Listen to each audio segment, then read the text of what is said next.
ఉగాది తర్వాత తీసేసే ఈ చెట్టు ఉగాది తర్వాత కాత తినొద్దు అంటారు. ఎందుకు అంటే అందులో పురుగు ఉంటుంది అని అంటారండి. మరి ఉగాదికి కొద్ది రోజుల ముందుగా ఉన్న ఈ చిక్కుడు చెట్టు ఎంత పురుగు ఉందో చూడండి. ఈ పురుగే లేకపోతే ఉగాది వరకు కూడా మంచి కాత కాసే పరిస్థితిలో ఉంటుండే. కానీ ఉగాదికి ముందే పురుగు పట్టింది.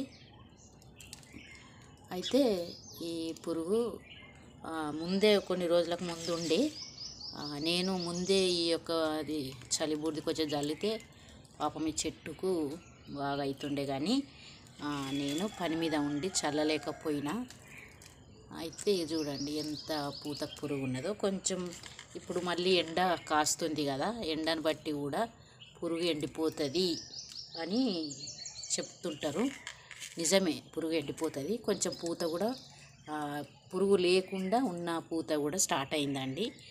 ఈ విధంగా ఉన్నది.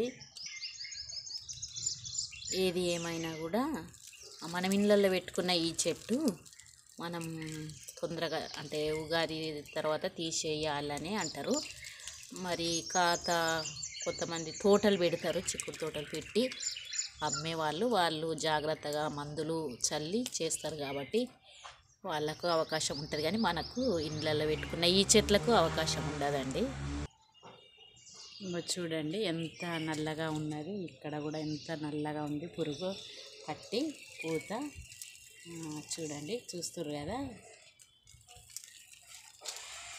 హలో, హాయ్ అండి, గుడ్ మార్నింగ్, శుభోదయం అండి. బాగుంటారు అందరూ. చివరి చిక్కుడుగాయ కాత అయిపోతుంది. నేను మొన్నటి దినం ఒకసారి తిన్నా, ఇంకొక 2-3 సార్లు తింటా కావచ్చు అంతే.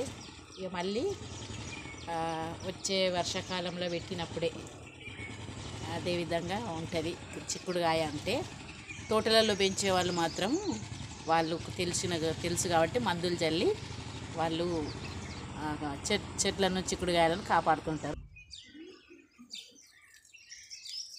ఎగిరిపోతుంది పురుగు, చచ్చిపోతుంది ఎండకు అని కూడా చెప్తుండ్రు. కానీ ఎగిరిపోయే అంతగా ఎక్కువగా ఎగిరిపోదండి, చాలా ఉన్నది కాబట్టి ఏదో కొద్ది గొప్ప పక్షులు వచ్చి కూడా ఈ పురుగులను తింటున్నాయి.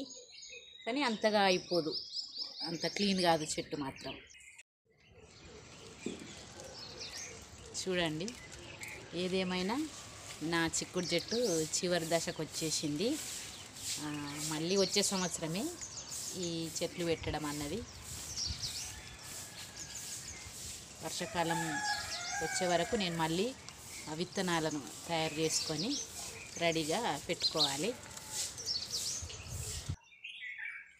ఓకే ఫ్రెండ్స్, మా ఇంటి తోట వీడియోలో మళ్ళీ తిరిగి వచ్చే సంవత్సరం తోటి కనిపిస్తా. ఓకే ఫ్రెండ్స్, ఇదంతా పురుగు వచ్చింది కదా, చూడండి. బాయ్ అండి, నా వీడియో తప్పకుండా చూడండి. Okay friends, bye bye.